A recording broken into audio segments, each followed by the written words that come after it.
Ya, ini data intelijen ini intelijen. Jadi intelijen dari tentara Indonesia yang lama berbasis di Aceh dan namanya pun sudah dia dipilih, namanya Sri Rajasa, Sri Rajasandra. Itu saya dua halaman detail tentang apa yang dilakukan oleh Prof. Pan. Jadi ada dua yang paling menarik. Yang pertama adalah saya dulu kaget awal Mei tanggal itu dan saya mendapatkan dari Prof. Paiman. Nah, awalnya baik ya, salah apa bisa sebagai tahap. Tiba di tengahnya mengatakan tidak perlu saya ikut-ikut gitu. Nah, harus tambah kepada Jokowi gitu, karena telah meliput dalam urusan ini. Kemudian cerita soal Jokowi tadinya mau mengkriminalisasi, tapi paksa dilakukan. Yang menarik bagian ujung itu kalimat dia adalah dia menyatakan bahwa saya tidak melakukan minta maaf itu, maka keluarga saya tidak damai gitu. Jadi supaya damai itu lakukan itulah. Saya kemudian jadi kaget, apa ini orang kok tiba-tiba kontak saya kayak gini. Ya tapi itu saya diamkan saja. Saya tidak reply, tidak balas, tidak saya anggap ngapain sih orang ini. Nah terus saya kaget jika kemudian ada statement dari Pak B. Surya tadi. Tapi saya tidak komentar perseteruan antara Pak Betor dan apa yang ada di internal PDI ya, itu urusan mereka. Tetapi yang menarik adalah ketika kemudian intelijen menuliskan ulasannya itu di media massa dan itu sudah dikutip online tentang ketibatan Paiman ya dengan skripsinya, dan kemudian Paiman WA lagi Mas dan Sylvester WA saya lagi 2 yang lalu minta maaf. Prof. Paiman sudah minta maaf ke saya karena dia sebenarnya tidak bermaksud mengintimidasi saya gitu. Tapi tetap dia nolak kalau dia dikatakan punya sampai dengan tahun 2017. Tapi mengakui, ini yang penting, dia mengakui usaha di pasar pojok Pramuka baik dari tahun 97 sampai 2002. Nah, menarik. Saya mendapatkan data dari insiden itu ya, bahwa tidak benar pengakuan hanya sampai 2002 sampai 2017. Artinya Anda menduga ijazah Pak Jokowi dicetak di usahanya milik Pak Paiman ini? Tidak, belum sampai ke situ. Belum sampai ke situ. Itu akan ada yang sekarang kita intelijen ini intelijen gitu tentang TNI tentang. Tapi yang menarik, saya kemarin siang itu memang datang ke Pramuka dan mereka kenal Paiman gitu loh, tahu asal senior juga usaha di tahun 90-an tahu. Dan dia juga tahu karena tahu itu berarti ya barusan gitu loh. Artinya pasar Pramuka itu masih ada bisik kalau pembuatan yang palsu itu masih ada di belakang gitu loh. Dan itu nanti akan ada liputannya di satu YouTube. Oke, baik. Saya ke Bang Silver. Bang Silver, apa yang dikatakan Mas Roy ini semakin memperkuat dugaan bahwa betul ijazah Pak Jokowi dicetak di Pramuka, Bang Silver. Ya, jadi mungkin saya tanya dulu ya, hal yang sangat mendasar ke Mas Roy dulu. Intinya bahwa ijazah ini dipalsukan oleh UGM atau Pramuka? Itu yang perlu yang ijazahnya dipalkan pas UGM pas luar itu Bang Silves. Silakan lanjut. Terima kasih. Berarti sampai saat ini Bang Roy dan kawan-kawan belum bisa finalisasi ataupun mempunyai bukti yang akurat bahwa ijazah ini dipalsukan di UGM atau Pramuka. Intinya itu dulu ya. Apa-apa. Apa-apa ya kan.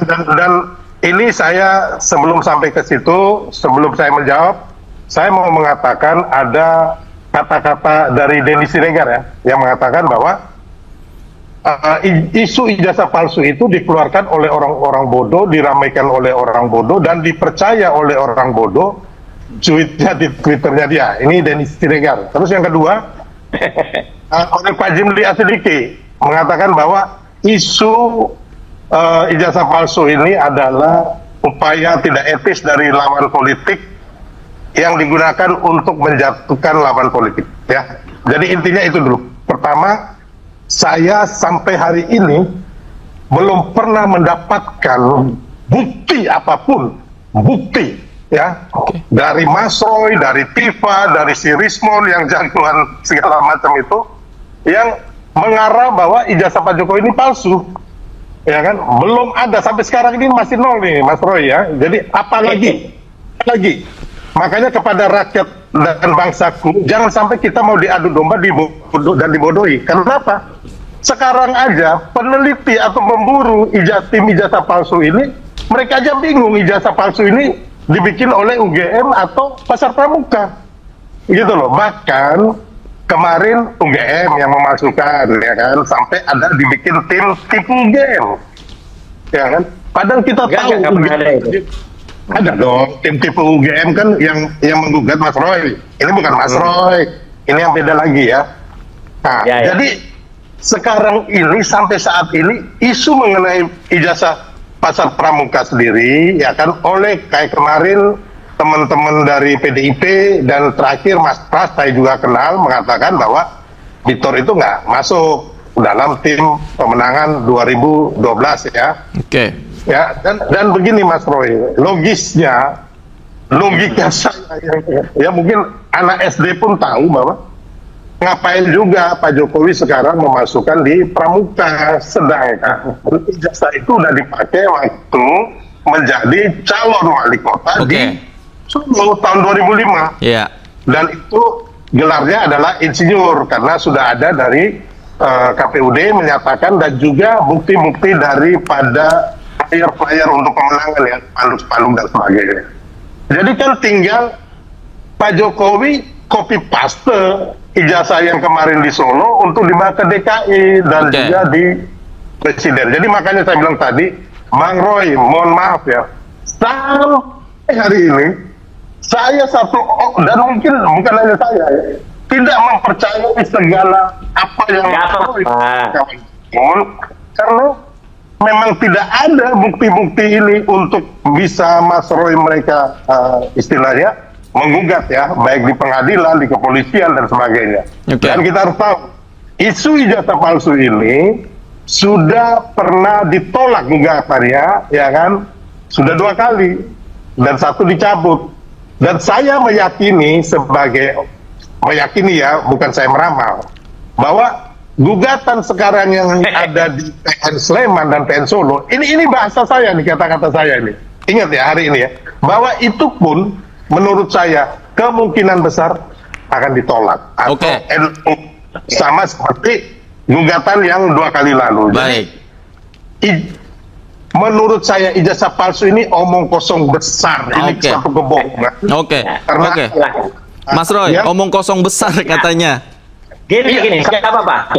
Jadi saya tetap mengatakan, saya dokter mengatakan bermasalah ijazah itu ya, clear bahwa itu tidak identik, sudah terbukti dari penelitian ilmiah, nanti bisa kita bandingkan kok, bisa kita uji. Ijazah 10 Joko Widodo itu tidak identik dengan 15 yang Pronojiwo, tidak identik dengan 16 tidak 16 dengan tidak identik 17. Sekarang kita cari buat ada yang mana membantu untuk menerima itu jelas nih, itu terbukti bang ya, kalau nanti misalnya sudah jelas gak identik yang pertama, kalau kemudian nanti terbukti itu sekarang mulai muncul, kalau enggak kan perlu ada tokohnya Prof. Paiman, tiba-tiba dia seperti kebakar jenggot menekan saya, kemudian melakukan hal dan ternyata merunting nih dengan statement dan dia namanya Dodro atau namanya Denis tapi tidak ya. Nah kemudian itu jadi yang penting ya, yang possible menjadi ini. Kemudian Pak yang itu memang punya itu untuk membuat produksi itu, kalau tidak dicetak anak, ya dia itu ya nggak mungkin asal dari UGM, nggak mungkin gitu loh. Ini saya tidak pernah mengatakan itu ya. Gitu. Tapi artinya ini ada satu tempat somewhere ya in the dark ini ya, yang kemudian mentak itu yang harus dicari. Ya, tapi itu harus dicari karena yang kemudian muncul itu adalah tidak. Nah, kenapa itu tidak logis saja, karena waktu itu berkas itu dikumpulkan, ternyata ada beberapa orang yang kemudian mereka menjadikan saya kira pandai siapa Jayanto, ini jawaban normatif politis dari biasa kayak gitu. Mereka tidak menjadi tidak, tapi juga tidak menjadi ya. Saya kira aja ini makan satu misteri yang jauh tetap mencari, ya itu Mas Tri dan seluruh News. Saya tetap mencari sebaik mungkin ya, itu nanti dan nanti akan ketemu yang namanya itu ditutup-tutupi baunya pas ada kemana, dan itu menurut nanti silakan ada liputannya kita malam ini di salah satu YouTube tentang orang yang memang pernah membuat isah palsu dan Kamal yang namanya Profesor Pai. Oke, baik. Tapi menarik ini, saya ke Bang Silver. Bang Silver, kalau tadi Anda katakan bahwa ini omong kosong, tapi orang seperti Mas Roy, kemudian juga nama-nama yang disebutkan, mengapa kemudian lantang mengatakan bahwa ijazah Pak Jokowi ini adalah cetakan di Pramuka? Menurut Anda apa? Sebenarnya motivasi apa sih yang dikejar oleh Mas Roy dan teman-teman ini menurut Bang Silver? Saya nggak bisa ngomong latar belakang Mas Roy ya dan teman-teman, saya pikir nggak perlu. Tapi intinya yang saya bilang tadi, bukti-bukti yang dibangun ini tidak ada, kosong, nol. Dan saya kasih tahu ya bahwa Profesor Paiman ini Mas Roy, barusan dia bertelepon sama saya. Jadi intinya nanti dia ngomong atau bagaimana. Bang Silver kenal dengan Pak Paiman? Teman baik saya itu. Dia waktu kemarin jadi rektor di Universitas Mustopo, waktu ada kasus saya pengacaranya di situ, saya yang membantu beliau dan saya kenal dia dari 2013 ya. Ini orang yang sangat baik, orang yang sangat sopan dan beretika, bahkan kadang-kadang kalau ngobrol sama saya itu menangis. Makanya nggak salah sebagai sahabat itu dia menelpon atau WA Mas Roy, tidak ada maksud apapun. Karena orang ini orang-orang Jawani banget Mas Roy ya, Jawani banget, orang baik banget, sering bantu orang. Terus yang kedua, mengenai Bitor. Bitor ini teman saya juga. Jadi dua orang ini teman saya, bukan teman Mas Roy ya. Jadi saya tahu persis. Bitor ini saya pernah kasih uang dia tahun 2015 Mas Roy di Plaza Senayan. Dan Bitor pernah melakukan pemalsuan. Nah ini bisa saya pemalsuan waktu di kantor staf presiden. Waktu itu dia bikin surat atas nama kop surat KSP, akhirnya dia diadili. Waktu itu dia tidak dipecat, tapi dinonaktifkan oleh Pak Luhut Panjaitan waktu itu kantor staf. Dan Bitor mengajak saya ke kantor KSP, ada kantor setelah itu dia nggak dipakai lah. Ada kantor, ada telepon, dia bilang bro, kita bisa telepon pengusaha nih dari sini, ayo. Ya saya nggak mau, saya udah ada duit, saya udah pengacara di pengusaha yang lumayan lah, ngapain saya ikut-ikutan kayak begitu kan? Nah itulah Tor. Gitu loh. Jadi, kembali lagi nih orang-orang nggak benar semua. Baik. Orang-orang nggak benar, tapi kita harapkan ya sebenarnya fakta ini bisa terungkap, termasuk yang tadi data-data Mas Roy. Artinya Anda siap untuk membuktikan begitu ya Mas Roy ya? Oh iya, dan ada kalau dikatakan teman itu orang benar, saya juga kaget. Kalau itu mengaku-ngaku sebagai orang dari Komnas HAM, bikin video atau selaku orang Komnas HAM. Loh, ini kan aneh gitu. Dia sama sekali tidak ada di Komnas HAM. Kemudian baik, ditahan Mas Roy. Faktanya nanti jadi ungkap semua, kita tunggu nanti kelanjutannya seperti apa. Terima kasih Bapak-bapak. Sayang sekali waktu kita terbatas. Nanti kita akan undang untuk diskusi lagi di kesempatan yang lain. Terima kasih Mas Roy. Bang Silver, terima kasih. Selamat malam Bapak-bapak. Sehat selalu. Terima kasih.